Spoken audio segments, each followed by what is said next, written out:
Hello everyone. Now let's see the CGST rules on valuation. तो rule 27 सबसे पहले है. क्या कहता है उसमें? Value of supply of goods or service where the consideration is not wholly in money. यानी money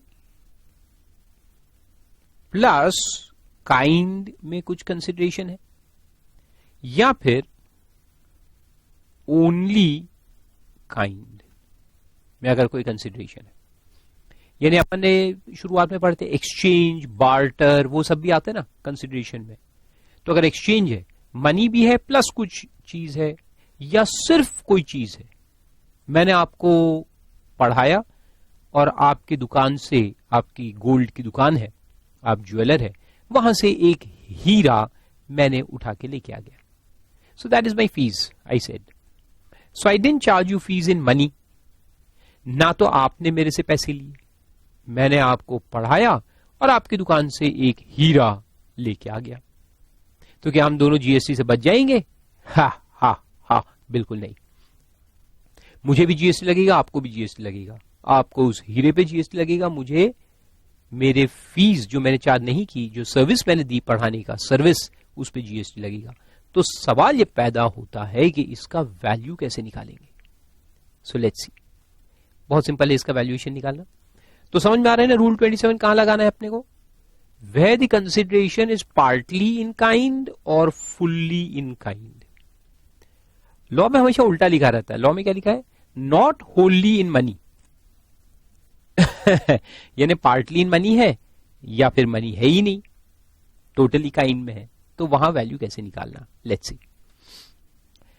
So it says that where the supply of goods or services for consideration not wholly in money means either it is partly in kind. इसका उल्टा मतलब क्या है? It is partly or wholly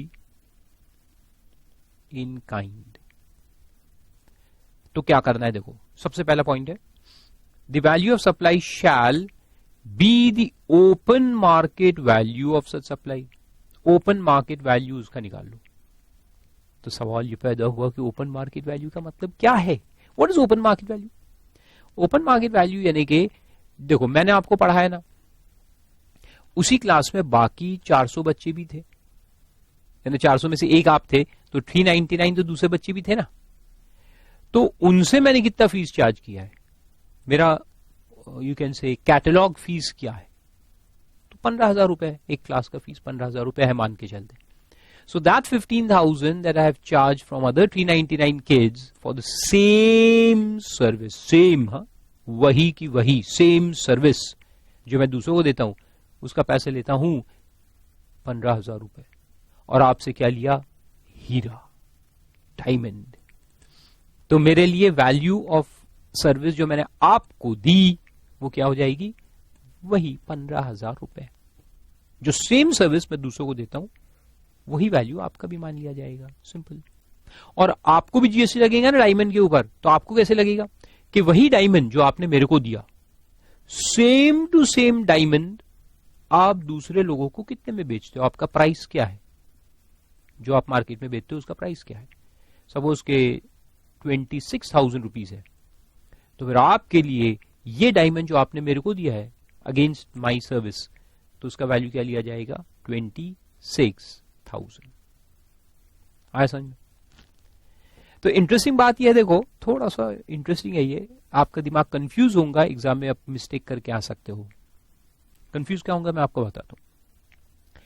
अब देखो, income tax में या जैसे कैपिटल गेन वगैरह में अपन क्या करते हैं कि सेल्स कंसिडरेशन लेते हैं. Sale consideration minus cost of acquisition है ना, is equal to capital gain. तो वहां सेल कंसिडरेशन क्या लेते हैं? अगर सेल कंसिडरेशन काइंड में है तो अपन क्या लेते हैं?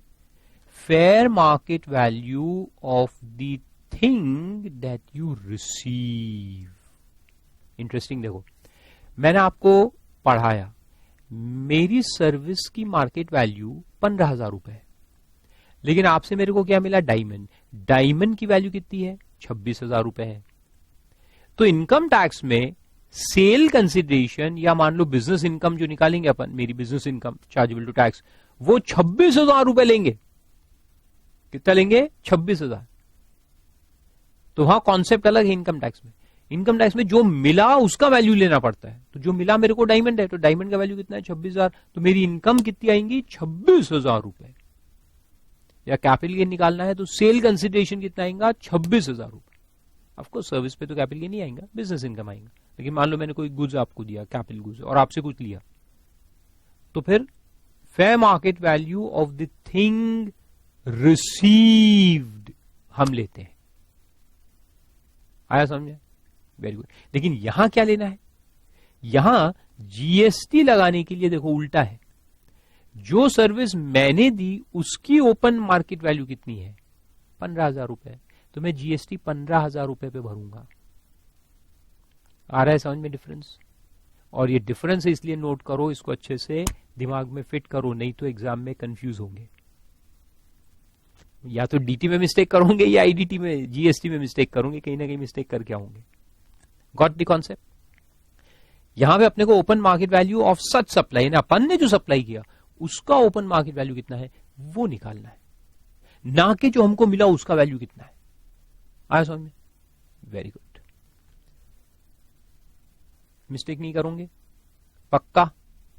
Very good, excellent. तो समझ में आया? ओपन मार्केट वैल्यू लेने का है। अब ओपन मार्केट वैल्यू का डेफिनेशन क्या है वो भी देखो आप, नीचे आ जाओ एक्सप्लेनेशन में मिला। So let's see what is the meaning of open market value. तो वहां लिखा है देखो, the expression open market value of a supply of goods or service or both means the full value in money excluding the GST को हटा के, excluding the integrated tax, central tax, state tax या UT tax, जितने भी 4 GST होते हैं वो सब हटा के, and the cess payable by a person in a transaction, cess यानी वो compensation to state cess जो है उसको भी हटा के, where the supplier and the recipient of supply are not related and the price is the sole consideration to obtain such supply, underline करो इस बात को, such यानी वही same to same, exactly the same at the same time when the supply being valued is made। है ना? तो मैंने क्या कहा, मैंने आपको, आप मेरे अच्छे स्टूडेंट, आपकी डायमंड की दुकान, यू आर अ ज्वेलर, तो मैं आपकी दुकान पे आया, एक डायमंड ले लिया और मैंने कहा क्लास में आ जाना, कल से पूरी क्लास आपके लिए फ्री है। तो वहां मेरे को डायमंड फ्री हो गया, यहां आपको क्लास फ्री हो गई। तो मेरे क्लास जो मैंने आपको प्रोवाइड की उसका वैल्यू कैसे निकालेंगे, सर्विस का वैल्यू कैसे निकालेंगे, कि वो same to same service, such supply यानी वही सर्विस जो मैं दूसरों को देता हूं, जो मेरे रिलेटिव्स नहीं है, और जहां प्राइस सोल कंसिडरेशन होता है और जहां कोई एक्स्ट्रा कमर्शियल कंसिडरेशन भी नहीं है। और उसी वक्त यानी यही बैच की फीस लेंगे, जो बैच में आप आए उसी बैच में मैंने बाकी बच्चों को कितने में पढ़ाया ये देखना पड़ेगा। तो बाकी बच्चों से मैंने 15,000 रुपए फीस ली है, money, there is no extra consideration, nothing, sole consideration है, और वो सब बच्चे मेरे कोई रिलेटिव भी नहीं है। तो वो 15,000 रुपए जो फीस है वो आपको जो मैंने सर्विस दी उसका भी वैल्यू मान लिया जाएगा। समझ में? तो इसको कहते हैं ओपन मार्केट वैल्यू। बहुत सिंपल है टू अंडरस्टैंड।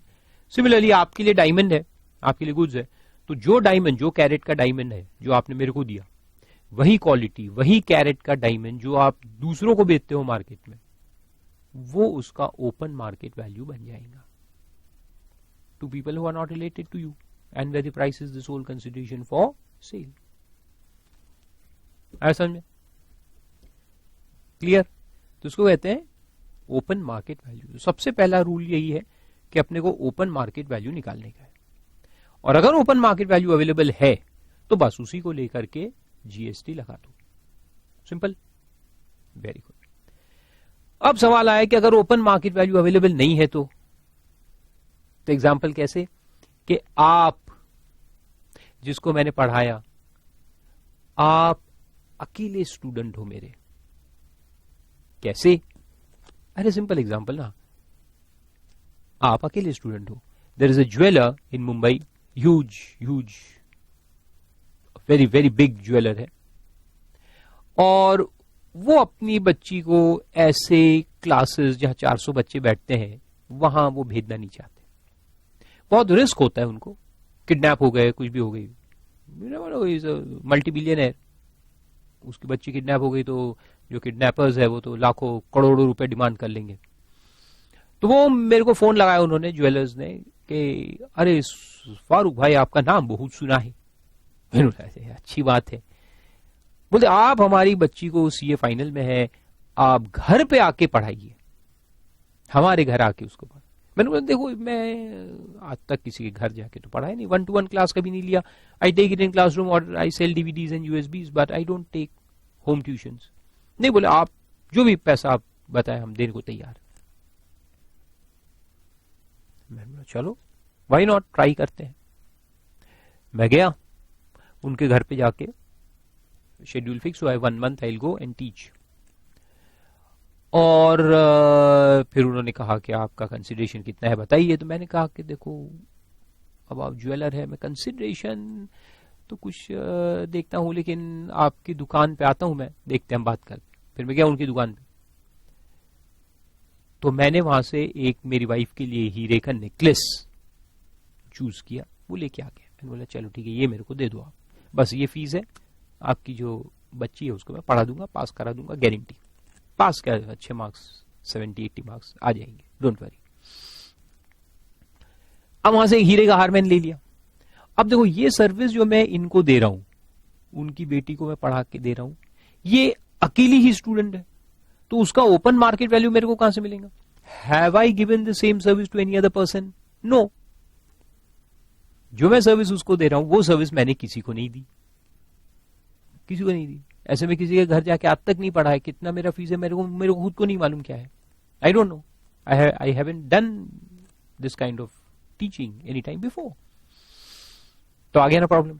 अब ओपन मार्केट वैल्यू अवेलेबल नहीं है तो फिर क्या करेंगे? तो चलो बी पॉइंट में चलते हैं। दिमाग में आ गया एग्जाम्पल? Very good.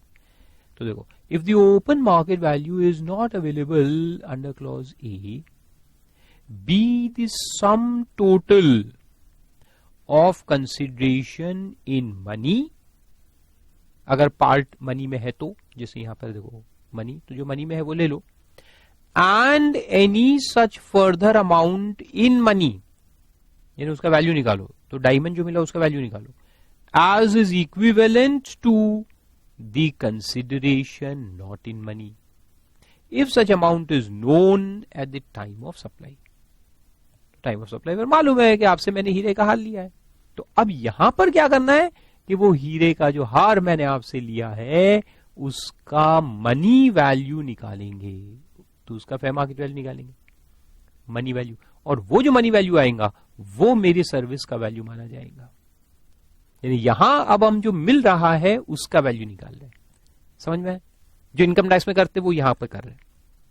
तो जो मनी मैंने आपसे लिया, if I have taken suppose 50,000 rupees in cash plus 1 necklace, अगर 2 चीज ली है तो 50,000 रुपीज भी लेंगे, प्लस वो जो नेकलेस लिया है उसका मनी वैल्यू निकालेंगे, यानी उसका वैल्यूएशन करेंगे, कितने का हार है उसको ऐड कर देंगे। तो पहले केस और दूसरे केस में डिफरेंस समझ में आ रहा है? ए और बी में, ए में क्या था, हमारी जो वैल्यू, हमने जो सर्विस दी या हमने जो गुड्स दिए उसका ओपन मार्केट वैल्यू कितना है वो निकालेंगे, जो हमने दिया उसका। लेकिन बी में क्या है, जो हमें मिला उसका मार्केट वैल्यू निकालेंगे। See the difference? एग्जाम में मिस्टेक नहीं करने का है। समझ में आ रहा है? Very good. तो चलो उसको निकालेंगे। तो आपके दुकान से जो मैंने हीरे का हार लिया है उसका वैल्यू 1,80,000 था।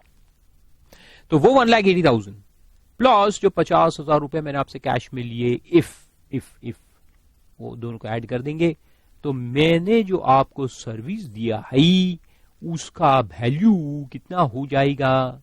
1,80,000 प्लस 50,000 इज इक्वल टू 2,30,000। समझ में? बहुत सिंपल है, मगर डिफरेंसेस नोट करोगे, एग्जाम में कंफ्यूजन नहीं होना चाहिए, क्लैरिटी होनी चाहिए। तो पहले अपन क्या देखेंगे, अपनी जो वैल्यू है, अपनी जो सर्विस है उसका वैल्यू अगर अपने को मालूम है इंडिपेंडेंटली कितना है तो वो ले लेंगे, ओपन मार्केट वैल्यू। वर्ड याद रखो, ओपन मार्केट वैल्यू ये टेक्निकल वर्ड है, इसको ऐसे ही लिखना है, फेयर मार्केट वैल्यू नहीं लिख के आना, ओपन मार्केट वैल्यू। अगर ये नहीं मिल रहा है तो फिर जो मिला उसका वैल्यूएशन करेंगे, और जो पैसा मिला प्लस जो काइंड में मिला उसको वैल्यू करके ऐड करके वो निकाल लेंगे। ठीक है, ये 2 पॉइंट समझ में आ गए, वेरी गुड। फिर तीसरे पे चलो, अगर ये दोनों भी नहीं मिल रहा, दोनों पॉसिबल नहीं है, कैसे? आप कहोगे सर ये कैसे पॉसिबल नहीं है? अरे हो सकता है ना, कॉम्प्लेक्स सिचुएशंस होती है, देखो बहुत कॉम्प्लेक्स सिचुएशंस होती है। मैंने आपको पढ़ाया, ये तो चलो मालूम है कि मैंने आपको पढ़ाया, स्पेसिफिक सर्विस मैंने आपको दी, I have taught you something, लेकिन उसमें भी क्या हुआ कि कुछ मैंने डीटी भी पढ़ाया, कुछ आईडीटी भी पढ़ाया, और कॉस्टिंग के भी कुछ लेसन्स आपको दे दिए, क्योंकि आपके देखो घर आके मैं पढ़ा रहा हूं तो आपने कॉस्टिंग भी मेरे से पढ़ लिया, थोड़ा बहुत जितना मेरे को आता था मैंने समझा दिया, और अकाउंट्स के भी कुछ फंडास बता दिए, अकाउंटिंग स्टैंडर्ड्स भी कुछ इधर उधर समझा दिए, लॉ भी कुछ कुछ पढ़ा दिया, ऑडिट के कुछ टिप्स दे दिए। तो it's a very complex service. ऐसा नहीं कि मैंने सिर्फ आपको आईडीटी पढ़ा है या सिर्फ डीटी पढ़ा है तो उसका ओपन मार्केट वैल्यू भी मिल जाए, लेकिन मैंने आपको ऐसे सब कुछ पढ़ा है, ऑल सब्जेक्ट्स सब कुछ पढ़ा है। और आपके पापा जो है तो वो ज्वेलर है, तो वहां से एक मैं हीरे का हार भी लेके आ गया, फिर मेरे फ्लाइट के टिकट्स आने जाने के बॉम्बे और वो सब भी उन्होंने खर्चा किया मेरे लिए, फिर होटल बुकिंग वगैरह का भी खर्चा उन्होंने ही किया, जब मैं आके वहां रहता था तो होटल बुकिंग भी उनकी तरफ ही था। उसके अलावा बहुत सारे पर्क्विसीट्स मेरे को दिए उन्होंने, apart from the hotel expense and all other perquisites. और उसके अलावा वो एक बिल्डर भी है वो तुम्हारे पापा, तो उन्होंने है ना तो एक फ्लैट भी मेरे को बुक करा दिया सस्ते में, वहां डिस्काउंट दिलवा दिया, और ऐसे बहुत सारा कुछ कुछ सब खिचड़ी है। अब ये इतनी खिचड़ी है कि इसका इंडिपेंडेंट वैल्यूएशन सब चीजों का करना, और क्या क्या मेरे को मिला, क्या क्या पर्क्विसीज मैंने एंजॉय किए, वो सब का कोई वैल्यूएशन ही नहीं हो सकता। It is not possible, it's not possible. तो फिर क्या करेंगे? देखो फिर आता है सी। तो when there are very complex situations and very complex structures of business, कि हमने आपके लिए बहुत सारी चीजें की, आपने हमारे लिए बहुत सारी चीजें की है, ना तो मैंने आपसे पैसे लिए ना आपने मेरे से लिए, अब इसका पर्टिकुलर वैल्यूएशन पॉसिबल नहीं है, तो क्या करेंगे? देखो point number C, if the value is not determinable under A और B, be the value of such supply, यानी सच नहीं है, सॉरी वर्ड इसमें, अब देखो यहाँ सच वर्ड नहीं है, value of supply of goods or service or both of like kind and quality। अब यहां क्या बोल रहा है? like kind and quality, यहां सच नहीं बोला, सच और like kind में डिफरेंस है। सच यानी वही, सेम टू सेम, like यानी उसके जैसा।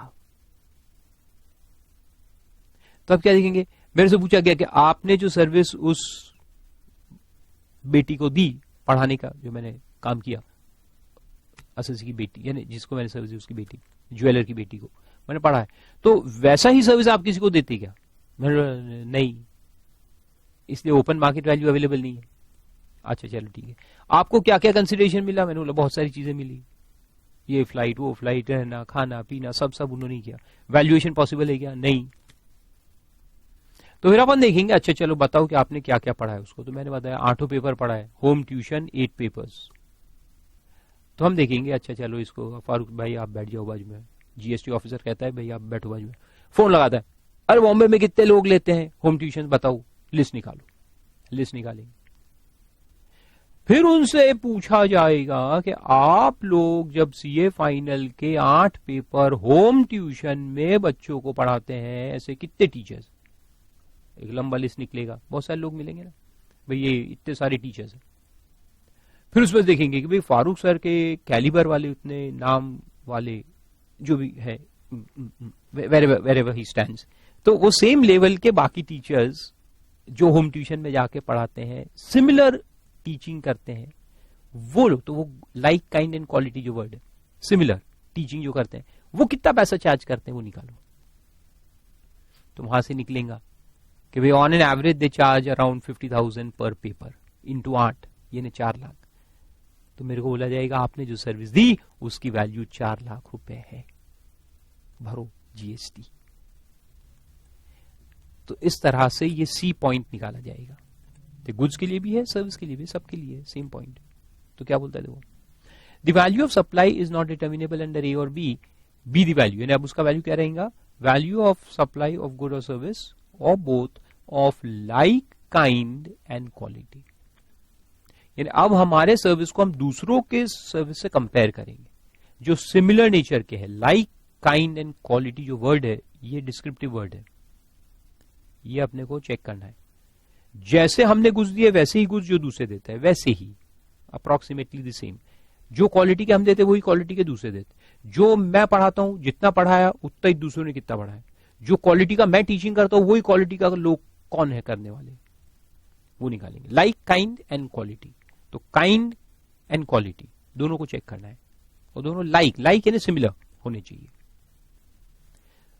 तो जो लेवल का मैं टीचिंग करता हूं वही लेवल के दूसरे लोग जो टीचिंग करते हैं, मेरे से ज्यादा वाले भी नहीं, मेरे से कम वाले भी नहीं, जो मेरे लेवल के है वो देखो, same quality same kind, similar same तो नहीं मिलेगा एग्जैक्टली, लेकिन सिमिलर तो मिलेगा।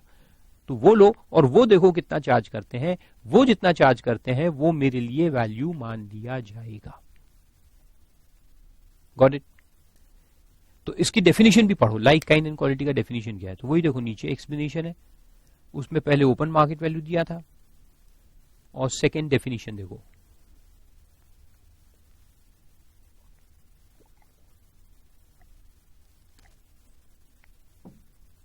सप्लाई ऑफ गुड्स और service of both of like kind and quality, ये मेन पॉइंट है।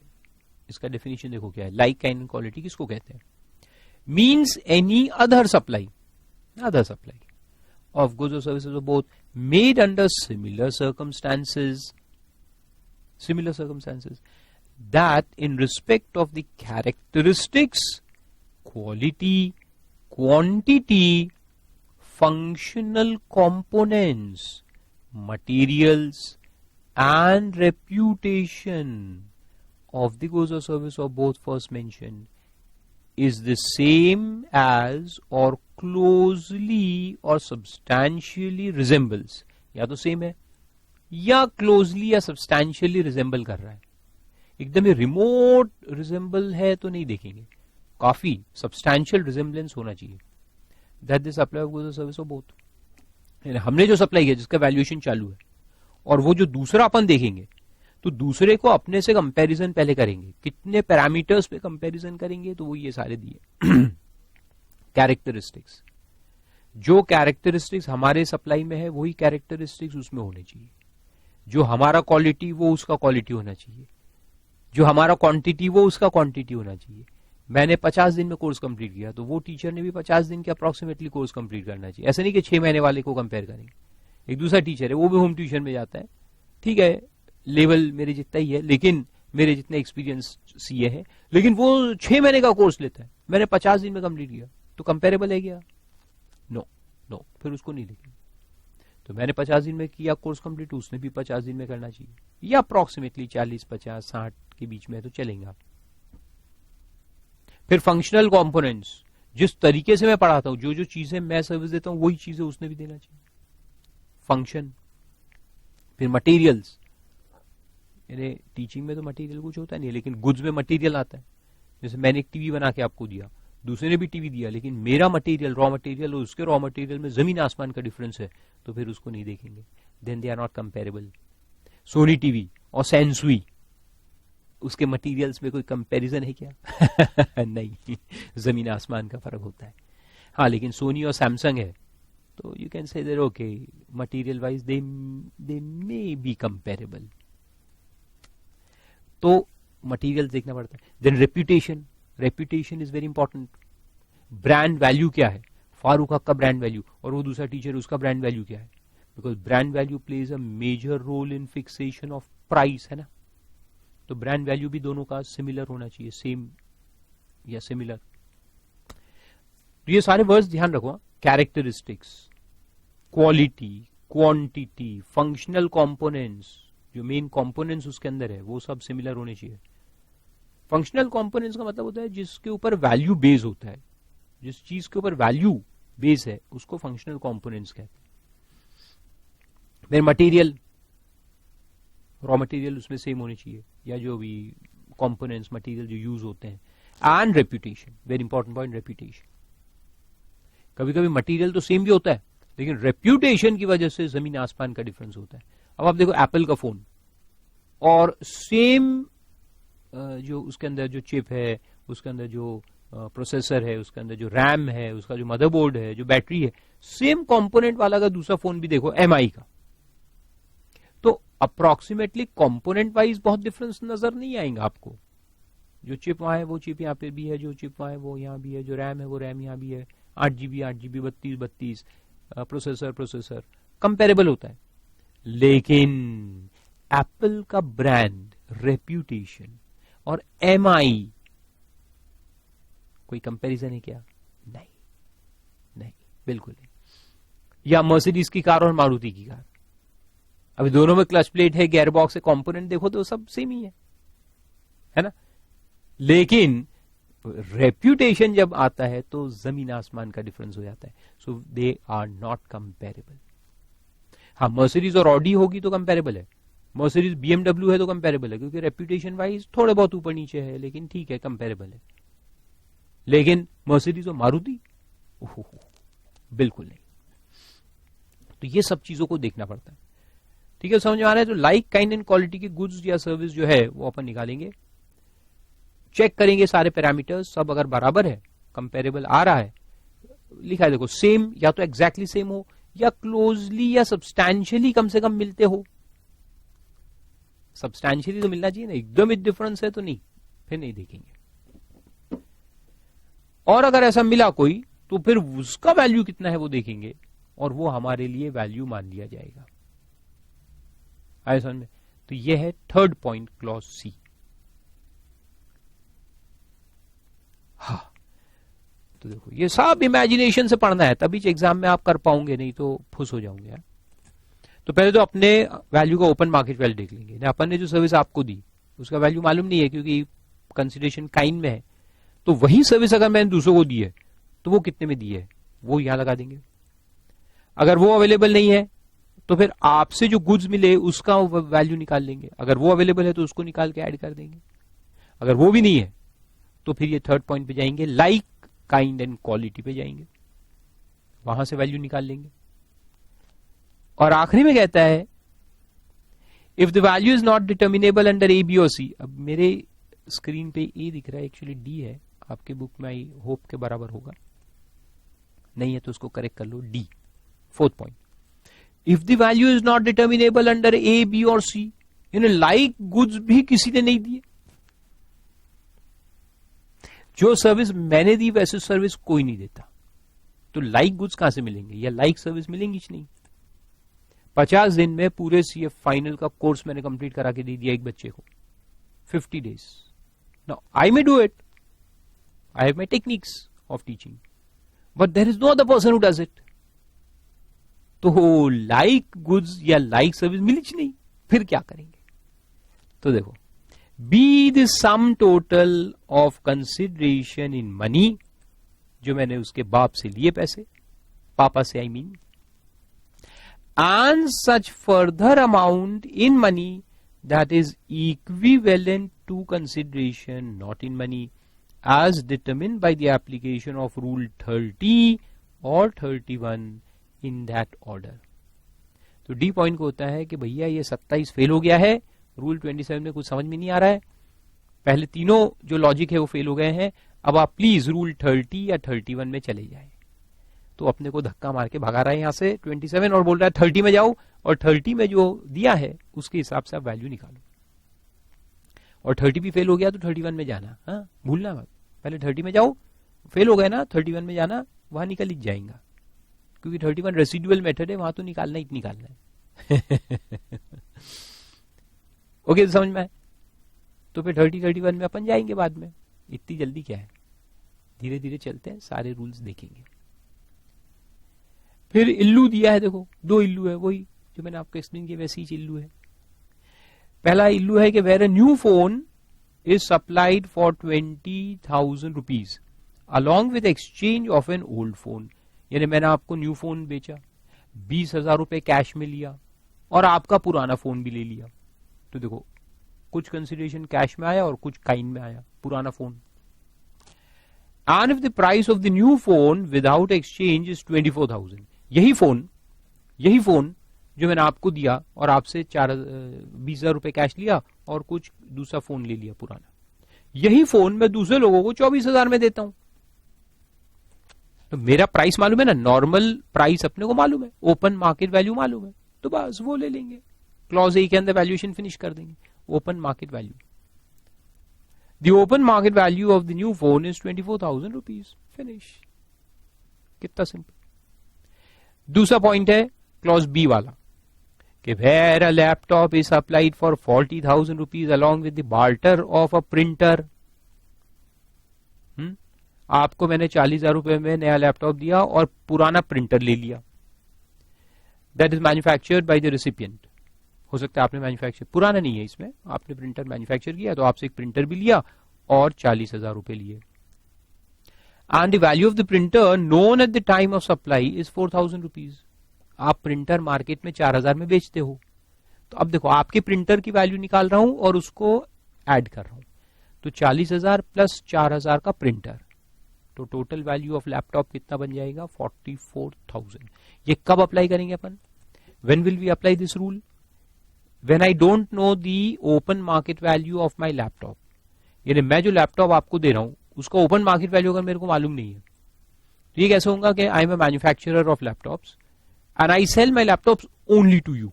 मैं सिर्फ आपको बेचता हूं, 40,000 रुपए लेता हूं और एक प्रिंटर भी लेता हूं हर लैपटॉप के पीछे. 40,000 रुपए कैश और एक प्रिंटर. फिर मैं प्रिंटर हो सकता है बाद में मार्केट में बेचू या जो भी करूं, इट्स माई रिस्पॉन्सिबिलिटी. तो ऐसे केस में मेरे को मेरे लैपटॉप का ओपन मार्केट वैल्यू नहीं मालूम ना, क्योंकि मैं इंडिपेंडेंटली किसी को बेचता ही नहीं फुल प्राइस में. तो फिर अपन आपके प्रिंटर का वैल्यू निकाल के ऐड करेंगे. तो ये है क्लॉज बी. तो वैल्यू देखो 44 आ गया. यानी 40,000 रुपए cash plus 4,000 value of printer. So total 44,000 value of laptop. लगा दो जीएसटी. तो समझ में आए रूल 27? कहां लगता है 27? वे पार्ट ऑफ द कंसिडरेशन या full consideration is in kind.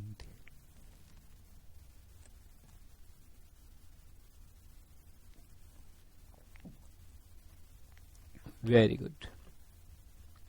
फिर आगे चलो.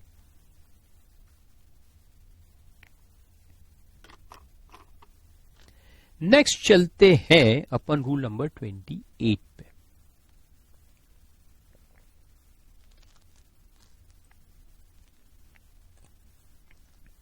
28 क्या कहता है देखो. Value of supply of goods और service of both between distinct और related persons other than through an agent. यानी एजेंट बीच में नहीं है, ये सप्लायर है और ये रेसिपिएंट है, डायरेक्ट ट्रांजैक्शन है. लेकिन ये दोनों जो है ये या तो रिलेटेड है या ये डिस्टिंक्ट पर्सन है. डिस्टिंक्ट आपको याद है ना, डिस्टिंक्ट यानी एक ही आदमी के दो रजिस्ट्रेशंस, तो उसको डिस्टिंक्ट कहते हैं. मैं और मेरा ब्रांच, मैं और मेरा ब्रांच या मेरे दो ब्रांचेस क्या होते हैं? डिस्टिंक्ट. या वो business, two different business verticals of the same person in the same state but having two separate registrations because they are two different business verticals, तो उसको अपन डिस्टिंक्ट पर्सन कहते हैं. या मेरा ही जो दूसरा ब्रांच दूसरे स्टेट्स में है या यूनियन टेरिटरीज में, तो उनका रजिस्ट्रेशन अलग से होता है, तो ये क्या बन जाते हैं? Distinct persons. और रिलेटेड पर्सन की डेफिनेशन तो अपने देखी. तो इस केस में वैल्यू कैसे निकालना? तो देखो बहुत सिंपल है. The value of supply of goods और service of both between distinct persons as specified in subsection 4 and 5 of 25, और वैदी ये 25 आगे आएगा सेक्शन, अपन देखेंगे रजिस्ट्रेशन में. और where the supplier and the recipient are related other than through an agent. So it is a direct supply. ठीक है, agent बीच में नहीं है. Shall be the open market value of such supply. तो पहला पॉइंट तो यहां भी वही है, ओपन मार्केट वैल्यू देखो। तो मैं कुछ सामान मेरे रिलेटेड पर्सन को देता हूं और कुछ ओपन मार्केट में बेचता हूं। वही सेम जो लैपटॉप्स मैंने रिलेटेड पर्सन को दिए वही लैपटॉप मैं ओपन मार्केट में भी बेचता हूं, तो वहां से मेरे को वैल्यू मिल जाएगा, वहां से जो वैल्यू मिलेगा वो यहां लगा देंगे। Simple, very simple. Second, if the open market value is not available, तो ये कब होगा? जब 100% सप्लाई मैं मेरे रिलेटेड पर्सन को ही करता हूं, पूरा का पूरा 100% रिलेटेड को करता हूं, तो ओपन मार्केट में वैल्यू है ही नहीं। I don't sell in open market value in the open market, so I don't have open market value. Then what? Not available, be the value of supply of goods or services of like kind and quality. फिर like kind and quality वाला rule आएगा कि मैंने तो मेरे related person को ही दिया या डिस्टिंक्ट को, लेकिन बाकी लोग तो मार्केट में बेच रहे हैं ना यही या सिमिलर गुड्स या सर्विस दे रहे हैं, तो उनका वैल्यू निकाल लो और यहां लगा दो। डेफिनेशन ऑफ लाइक काइंड वही रहेगा जो पिछले रूल में देखा 27 में। कैरेक्टरिस्टिक्स, क्वांटिटी, क्वालिटी, रेपुटेशन सब चेक करके देखना है, तो वो लगा देंगे, like kind and quality rule लगा देंगे। और अगर वो दोनों भी पॉसिबल नहीं है तो फिर वही काम करो, 30 या 31 में जाओ, इन दैट ऑर्डर। तो 28 भी फिर बाद में कहता है कि दोनों चीजें, दो लॉजिक बताए, दो लॉजिक फेल हो गए तो भैया तुम 30 में जाओ ना। और फिर उसके नीचे दो प्रोविजोज है, तो देखो प्रोविजो नंबर 1 कहता है that where the goods are intended for further supply, intended for further supply as such without any addition deletion, as such by the recipient, the value shall at the option of the supplier, option है supplier के पास, be the amount equivalent to 90% of the price charge for the supply of goods of like kind and quality by the recipient to his customer, not being a related person.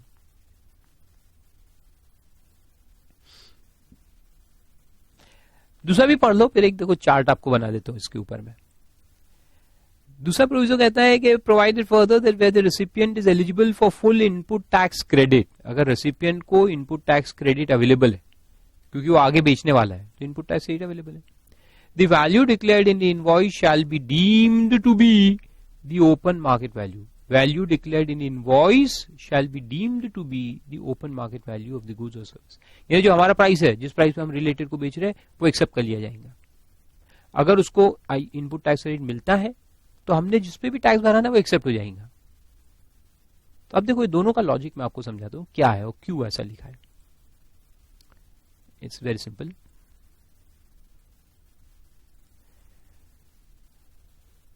तो ये है supplier of goods और service और both as a case में भी, और ये supply किसको कर रहा है? रिलेटेड पर्सन, रिलेटेड या डिस्टिंक्ट पर्सन को सप्लाई है, तो इसका वैल्यू अपने को निकालना है कि इसका वैल्यू कितना है। ठीक है, ये अपना क्वेश्चन है, वैल्यू क्या है। अब देखो अलग अलग सिचुएशन है। सिचुएशन 1 ये है कि if this related person is not eligible for ITC, input tax credit ये नहीं ले सकता या नहीं लेता, इधर इज नॉट एलिजिबल और ही डजंट टेक आईटीसी, पहला केस। दूसरा केस कि if is eligible to take ITC, input tax credit eligible है। अगर एलिजिबल है तो फिर ये अपन ने जो इसको प्राइस अपना, देखो एक्चुअल ट्रांजैक्शन वैल्यू जो है वो है 1000 रुपए, 1000 रुपए में अपन ने गुड्स रिलेटेड पर्सन को दिया है। अभी पूरा फंडा क्या है? टैक्स अवॉइडेंस को रोकना है ना, वो आपको प्रिंसिपल ऑब्जेक्टिव तो टैक्स अवॉइडेंस को रोकना है। तो आप चोर की तरह ही सोच रहे हैं ना अभी तक, वेरी गुड। अपने को टैक्स अवॉइडेंस करना है, गवर्नमेंट को रोकना है। अब अपन क्या कर रहे हैं कि रिलेटेड पर्सन को दे रहे, तो अपन सस्ते में दे देंगे ना, ये सोच के कि सस्ते में कर देंगे तो जीएसटी बच जाएगा। अरे लेकिन अगर वो आईटीसी एलिजिबल है तो अगर अपन कम भरेंगे तो उसको आईटीसी भी कम मिलेगा, और वो जब आगे नॉन रिलेटेड पर्सन को बेचेगा तो वो तो गधा नहीं है ना कि सस्ते में बेचेगा, बिजनेस का नुकसान थोड़ी करना है। हम हमारे रिलेटेड पर्सन को सस्ते में दे सकते हैं, ये सोच के कि आगे अपन पूरा प्रॉफिट बना लेंगे, जो प्रॉफिट यहां कम कर रहे हो आगे बना देंगे when we sell to non related buyers, है ना। तो फिर अभी अपन सस्ता कर दो और बाद में महंगे में बेच दो मार्केट प्राइस पे, तो जो प्रॉफिट यहां बुक होना था वो यहां बुक हो जाएगा। लेकिन प्रॉब्लम यह है कि ये आदमी भी देखो, एलिजिबल टू आईटीसी कौन होता है? जो आगे बेचता है और उस पर जीएसटी लगाता है। तो जो जीएसटी यहां नहीं लगा वो आगे लग जाएगा, गवर्नमेंट को प्रॉब्लम ही नहीं है। जीएसटी मैंने आपको शुरुआत में समझाया था ना, इट्स द बेस्ट मेथड। आप करो कितना टैक्स अवॉइड करना है, गवर्नमेंट को फायदा होता है। चेन समझाया था, याद है? चेन के बीच का आदमी अगर टैक्स अवॉइडेंस करे तो गवर्नमेंट को फायदा होता है, दे गेट मोर टैक्स, क्योंकि जो यहां पे क्रेडिट ट्रांसफर होना चाहिए वो नहीं होता फिर। और मान लो ये चीज की वैल्यू 2000 है लेकिन आप 1000 में सेल कर रहे हैं तो आप जीएसटी 1000 पे लगाएंगे। मान लो 180 रुपए जीएसटी लगा तो इस आदमी को क्रेडिट भी 180 का ही मिलेगा ना। और ये जब बाद में 5000 में बेचेगा तो डिफरेंस इसको भरना पड़ेगा। तो गवर्नमेंट को यहां टैक्स कम मिला, यहां ज्यादा मिल जाएगा, प्रॉब्लम तो है ही नहीं। तो गवर्नमेंट कहते चलने दो, ये आईटीसी लेता ही गया और आगे यूज कर रहा ही गया, तो चलने दो, हम 1000 रुपए को वैल्यू मान लेंगे, एक्सेप्ट। तो ये वो सेकेंड प्रोविजो है, लास्ट वाला। एक्सेप्ट करो, आगे बढ़ो, नो प्रॉब्लम। जो भी आपका ट्रांजैक्शन वैल्यू एक्सेप्ट हो जाएगा, that itself will be called as normal price, accepted. नुकसान नहीं है ना, जो यहां अपन ने बचा लिया वो यहां ज्यादा भरेंगे, सीधी बात। तो वो तो अलग हो गया। if is eligible for IE, then transaction value is accepted, ऐसे transaction value is accepted। तो ये जो ट्रांजैक्शन वैल्यू है वो एक्सेप्टेड है, उस पर आप टैक्स भरो, चलने दो, नो प्रॉब्लम। अब नॉट एलिजिबल है ई, तो फिर इसमें दो बातें हैं। ईदर ही इज, यानी ये जो रिलेटेड पर्सन है, यहां पे भी आप देखो एक पॉइंट है कि रिलेटेड पर्सन या क्या बोलते हैं उसको, डिस्टिंक्ट पर्सन, आरपी और DP is going to supply, ये आगे सप्लाई करने वाले हैं या फिर ये सप्लाई नहीं करने वाले, एनी केस। तो ये एनी केस जो मैं लिखा है ना, इसमें हो सकता है कि वो कंज्यूमर हो तो आगे सप्लाई ना करे, या हो सकता है सप्लाई करे भी, क्योंकि यहां ऑप्शन रहता है, इसमें ये ऑप्शन है। तब देखो अगर वो सप्लाई करने वाला है और ये जो सप्लाई करने वाला है टू नॉन रिलेटेड एनआर, यानी non related recipients, and where the price is sold consideration for sale at sold consideration. तो अगर ये आगे बेचने वाला है तो अपन देखेंगे कितने में बेचता है। तो पता चला कि ये बेचता है 6000 रुपए में, 6000 में आगे बेचता है। कब? जब हम इसको सप्लाई करें। ये देखो इवैल्यूएशन कब करना है, ये अभी गुड्स इसके पास आएगा, फिर ये आगे बेचेगा, वो तो आगे जाएगा। लेकिन हम जब एट दिस टाइम, ये मान लो कि 7 जनवरी है, 7 जनवरी को हम गुड्स सप्लाई कर रहे रिलेटेड पर्सन, तो 7 जनवरी को ही अपने को वैल्यूएशन करना है। अब ये गुड्स यहां पहुंचेगा और यहां से तो बिकेगा 22-25 जनवरी को बाद में, लेकिन अपन आज यानी 7 जनवरी को ये देखेंगे यहां पे 7 जनवरी को कि 7 जनवरी को अपना जो रिलेटेड पर्सन है वो यही गुड्स, सेम गुड्स जो अभी हम उसको दे रहे हैं, वो उसके बाद पहले भी भेजे होंगे ना हमने, इसके पहले कंसाइनमेंट गया था उसके पास, तो वो आज यहां से बिकता होगा। तो ऑन 7th ऑफ जनवरी ये यहां पे कितने में बेच रहा है, लाइक गुड्स।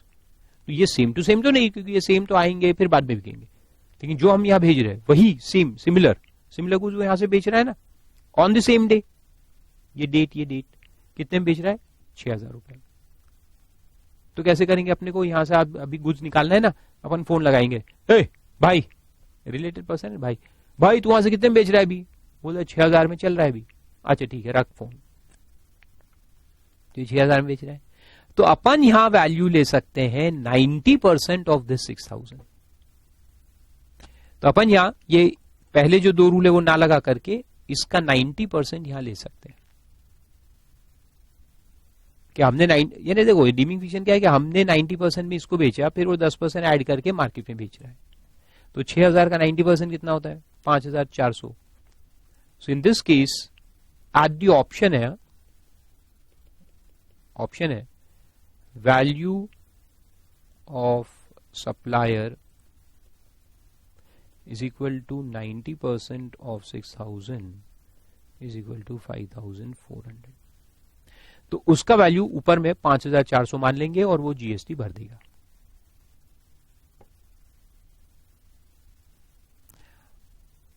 और नॉर्मल रूल क्या है? नॉर्मल रूल में दो है.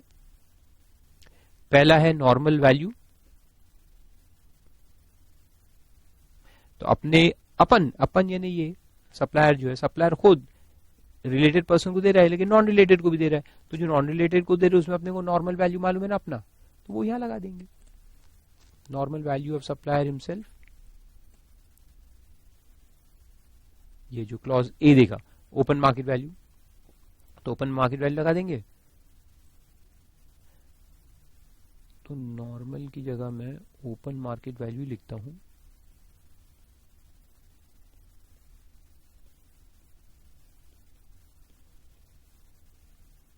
या अगर ये नहीं मालूम तो फिर बी, दैट इज लाइक यानी जी और एस, गुड्स और service of like kind and quality, वो लगा दो. कि जो टीवी हमने दिया या जो गुड्स हमने दिए रिलेटिव को, वो नॉर्मल मार्केट में कितने में बिकते हैं वो भी ले सकते. और फिर ये और ये यहां चॉइस रहता है, तो ये वाला जो केस है यहां पे ये भी लगा सकते हैं अपन. और ऑल्टरनेटिवली ये ऑप्शन है 90%, कि हम जिसको दे रहे रिलेटेड को वो आगे बेच रहा है, उसका प्राइस मालूम है, तो उसका 90% हमारा प्राइस मान लेंगे. So this is optional method.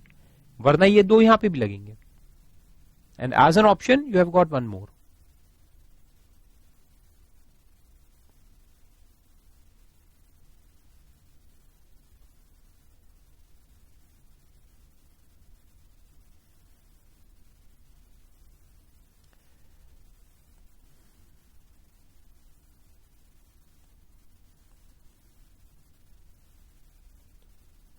आए समझ में?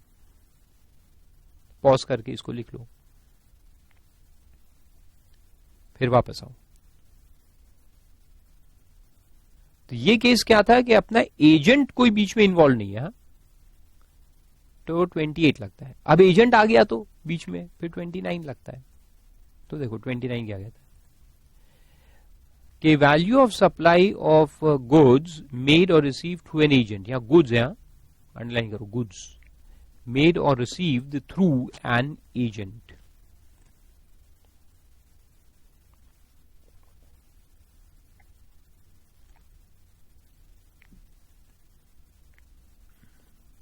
तो उसमें क्या बोलता है? The value of supply of goods between the principal and his agent. तो प्रिंसिपल टू एजेंट जब गुड सप्लाई होता है, या कभी कभी एजेंट हमारे भी हमें बाई करता है फिर हमको बेचता है, हमको सेंड करता है प्रिंसिपल. तो अपन ने शुरुआत में पढ़ा था, this is itself a supply. Principal to agent is a supply and agent to consumer जो वो बेचता है इज अ सेपरेट सप्लाई. ये दोनों अलग अलग सप्लाई है, दोनों पे जीएसटी लगता है. तो ये वैल्यूएशन मेथड क्या देख रहे हैं अपन? प्रिंसिपल टू एजेंट जो है, प्रिंसिपल टू एजेंट जो सप्लाई है, इसका वैल्यू कैसे निकालना. तो देखो क्या बोलता है, B the open market value of the goods being supplied goods being supplied or at the option of the supplier be 90% of the price charged for the supply of goods of like kind and quality by the recipient, यानी agent, recipient या कौन है? Agent, to his customer, not being a related person and sole consideration for sale where the goods are intended for further supply by the said recipient. है ना? तो अपन agent को दिया, agent बाद में देता है. तो या तो देखो बहुत सिंपल, यही आपको डायग्राम बना देता हूं. अगर हम मार्केट में भी बेचते हैं, ओपन मार्केट में अपन सेल करते हैं, एजेंट को भी देते हैं और ओपन मार्केट में भी बेचते हैं, तो यहां से अपने को ओपन मार्केट वैल्यू मिल जाएगा. तो ये वैल्यू जो अपने को यहां मिल गया वो अपन यहां भी लगा देंगे. सेम ओपन मार्केट वैल्यू निकालेंगे, उसको यहां लगा देंगे. या फिर एजेंट जो कंज्यूमर को बेच रहा है, एजेंट कंज्यूमर को अगर 10,000 रुपए में बेच रहा है तो ये 10,000 रुपए का 90% अपन यहां ले लेंगे, जैसा अपन ने इसके पहले केस में किया था रिलेटेड पर्सन में वैसी।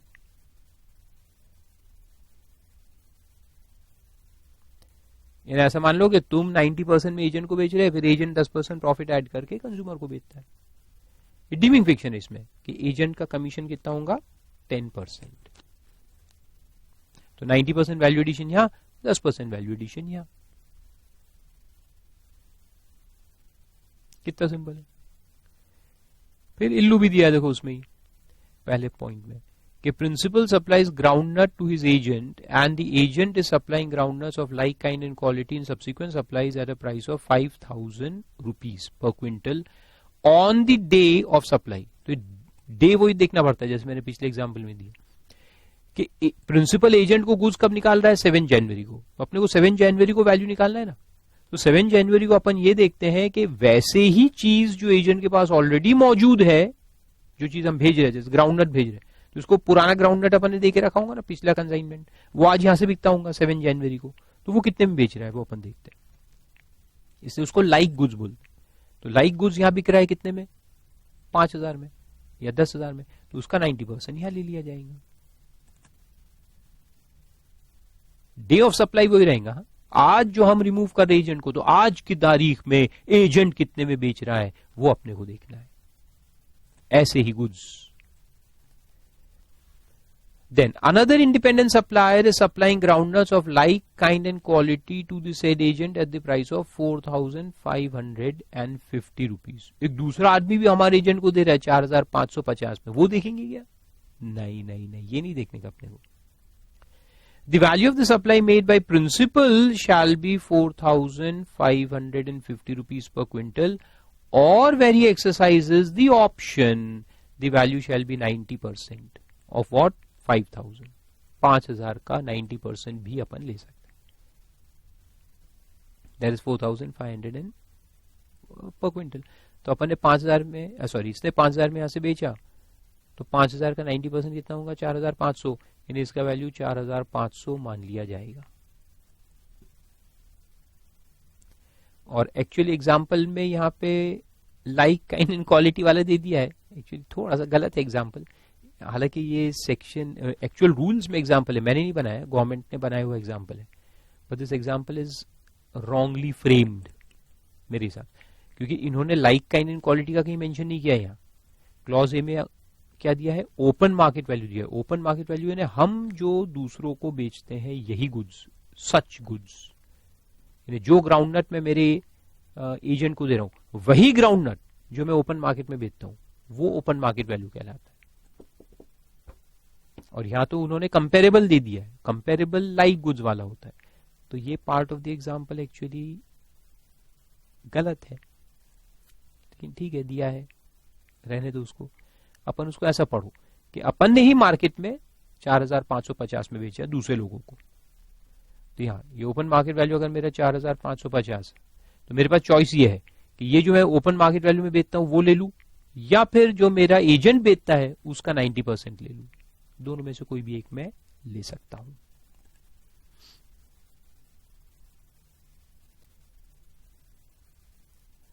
और बी पॉइंट फिर वही कहता है इसमें भी कि अगर ये पॉसिबल नहीं है, हमने ओपन मार्केट वैल्यू में बेचा नहीं, हमने एजेंट को दिया, एजेंट सामने किसी को बराबर बेचता नहीं है, एजेंट भी रिलेटेड पर्सन को ही बेचता है, या एजेंट सोल्ड कंसिडरेशन में नहीं बेचता, उसमें भी कुछ एक्स्ट्रा कमर्शियल कंसिडरेशन है, तो फिर प्रॉब्लम आए, तो फिर क्या करो, रूल 30 में जाओ, या नहीं तो फिर 31। तो चलो फिर आई जाते हैं रूल 30 और 31 देख ही लेते हैं। तो 30 देखो फिर क्या कहता है। 30 कहता है कि value of supply of goods और service of both based on cost. तो वो सारे ऊपर के रूल फेल होके आ गए, आप 27 फेल हो गया, 28 फेल हो गया, 29 फेल हो गया, जब ये तीनों फेल हो जाते हैं तो आपको 30 में आना पड़ता है। तो 30 क्या बोलता है देखो, वेरी इंटरेस्टिंग। 30 बोलता है कि where the value of supply of goods और service of both is not determinable under preceding rules, यानी वो 3 of this chapter, the value shall be 110 10% of the cost of production or manufacture or the cost of acquisition of such goods or the cost of provision of such service. तो goods या service का पहले आप cost of production निकालो. Goods में उसको बोलते cost of production या एक्विजिशन, और सर्विस में बोलेंगे अपन कॉस्ट ऑफ सर्विस. तो एक कॉस्ट निकालेंगे और कॉस्ट में क्या करेंगे, प्लस कर देंगे 10% डीम्ड प्रॉफिट. सिंपल. तो ये बन जाएगा अपना वैल्यू. मैन्युफैक्चरर है तो कॉस्ट ऑफ प्रोडक्शन या मैन्युफैक्चर देखना पड़ता है. ट्रेडर है तो कॉस्ट ऑफ एक्विजिशन देखते हैं. खरीद के लाए और आगे बेचा, तो जो खरीदने का प्राइस अपना उसमें 10% ऐड कर दो. और मैन्युफैक्चरर के लिए पूरे जितने हमारे कॉस्ट ऑफ प्रोडक्शन है वो पूरा निकालो. अलग अलग value of material, direct labour, वो सब जो अपन करते हैं ना कॉस्ट अकाउंटिंग के अंदर, पूरा कॉस्ट ऑफ प्रोडक्शन निकालेंगे, उसमें 10% ऐड कर देंगे प्रॉफिट मार्जिन. और सर्विसेज में सिंपल, जो अपने सर्विस का कॉस्ट है, like I am a service provider, तो मेरा पूरा कॉस्ट निकालो, उसमें 10% ऐड कर दो. तो इसको कॉस्ट बेसिस कहते हैं.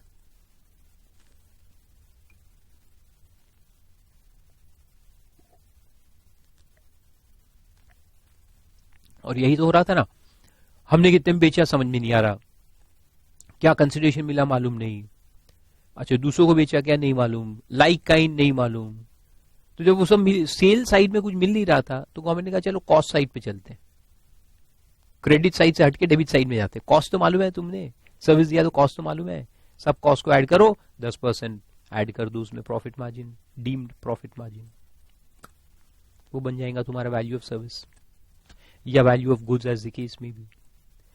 और अगर अपन ने कहा साहब हमारे डेबिट साइड में भी कुछ नहीं मालूम, क्या क्या रॉ मटेरियल है मालूम नहीं, प्रोडक्शन मालूम नहीं, लेबर को कितना दिया मालूम नहीं, राम भरोसे काम चल रहा है, कुछ मालूम नहीं अपने को, कोई रिकॉर्ड नहीं है, कुछ नहीं, तो फिर आखिरी में आता है रेसिडुअल रूल.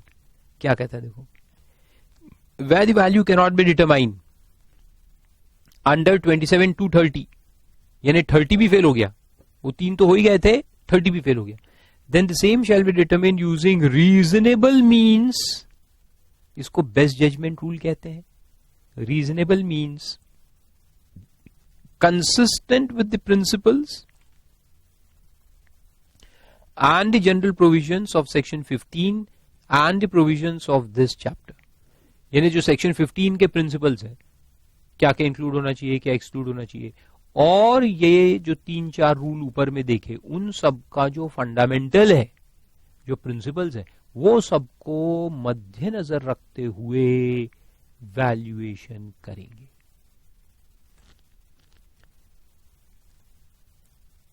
और आखिरी में लिखता है कि provided that in case of supply of services the supplier may opt for this rule ignoring 30. यानी सर्विसेज के केस में आप 31 के बाद 30 में जा सकते हो, यानी 30 को इग्नोर करके 31 में आ सकते हो. 30 लगाने की जरूरत नहीं, क्योंकि सर्विसेज में कॉस्ट निकालना थोड़ा मुश्किल जाता है ना. मैं देखो आपको पढ़ा रहा हूं, अब मैं सर्विस दे रहा हूं, सर्विस में कॉस्टिंग करना बहुत मुश्किल काम है कि एक पर्टिकुलर सर्विस के लिए कॉस्ट कितना है. कॉस्ट पर यूनिट नहीं निकाल सकते ना सर्विस में, ओवरऑल कॉस्ट होता है, कॉस्ट पर यूनिट निकालना मुश्किल है. प्रोडक्शन में क्या होता है कि कॉस्टिंग पूरा पढ़ा अपन ने, प्रोडक्शन ऑफ गुड्स में कॉस्ट पर यूनिट निकालना पॉसिबल है, लेकिन सर्विस में नहीं है. इसलिए यहां बोलता है कि वो उसको छोड़ के 30 को छोड़ के कॉस्ट रूल को छोड़ के सीधा बेस्ट जजमेंट में आ सकते हो. फिर आता है रूल 31A. 31A क्या कहता है, value of supply in case of lottery, betting, gambling and horse racing. Notwithstanding anything contained in the provisions of this chapter, the value in respect of supplies specified below shall be determined in the manner specified hereinafter. तो देखो बड़ा interesting formula है. पहला है, the value of supply of lottery run by state governments shall be deemed to be 100 upon 112 of the face value of ticket or of the price as notified by the official gazette, in the official gazette by the organizing state, which ever is higher. In a face value या फिर price जो भी उनका higher होगा वो लेंगे और उसको 100/112 से करेंगे। यानी मान लो कि फेस वैल्यू ऑफ टिकट अगर 1000 है, फेस वैल्यू या प्राइस जो भी हायर है वो 1000 है, तो इंटू 100/112 करेंगे तो अपने को वैल्यू मिलेगा। तो कितना आएगा देखो, 1000 divide by 1000 divide by 112 multiplied by 100, 892.85 ये आएगा वैल्यू ऑफ लॉटरी। ठीक है, 100/112। फिर B, the value of supply of lottery authorised by state governments. Authorised by state governments यानी ये रन बाय स्टेट गवर्नमेंट नहीं है, ये authorised by state government. Shall be deemed to be 100/128 of the face value of the ticket or the price as notified in the official gazette by the organizing state, whichever is higher. Same है, सिर्फ formula different है, 100/128। तो दोनों में difference क्या है? एक है run by the state government, एक है authorised by the state government. तो रन कोई दूसरा कर रहा है लेकिन authorised by the state government, तो उसको अपन 100/128 लेंगे। बेसिकली क्यों? क्योंकि इस पे 12% टैक्स है और इस पे 28% टैक्स। इससे अपन क्या कर रहे हैं? बेसिकली रिवर्स कैलकुलेशन कर रहे हैं और कुछ नहीं कर रहे। यानी जो फेस वैल्यू है उसको इंक्लूसिव ऑफ जीएसटी मानकर अपन रिवर्स कैलकुलेशन कर रहे हैं, तो अपने को वैल्यू मिल रहा है इन सिंपल वर्ड्स। फिर for the purpose of the sub rule, the expressions lottery run by the government means a lottery not allowed to be sold in any state other than the organising state. तो run by state government में क्या रहता है कि जो state का है उसी स्टेट में वो लॉटरी टिकट बिकती है। And authorised by the state government means a lottery which is authorised to be sold in states other than the organising state also. तो ऑर्गेनाइजिंग स्टेट में तो बिकता ही है, बाकी दूसरे स्टेट्स में भी बिक सकता है, तो उसको authorised by the state governments कहते हैं। एंड ऑर्गेनाइजिंग स्टेट को देखने का कोई मतलब नहीं है, जो स्टेट ऑर्गेनाइज कर रहा है वो मणिपुर वगैरह करते रहते हैं। Then the value of supply of actionable claim in the form of chance to win in betting, gambling और horse racing in a race club shall be 100% of the face value of the bet or the amount paid into the totalizator. टोटलिजेटर यानी जो amount उसमें club करते हैं फिर उसका calculation करके कौन जीता उसको पैसा दिया जाता है। तो वर्ड से भूल जाओ, it's a very technical word. Basically याद रखो फेस वैल्यू, तो जो भी फेस वैल्यू होगा ऑफ द बेट 100% वैल्यू है, पूरा टैक्सेबल।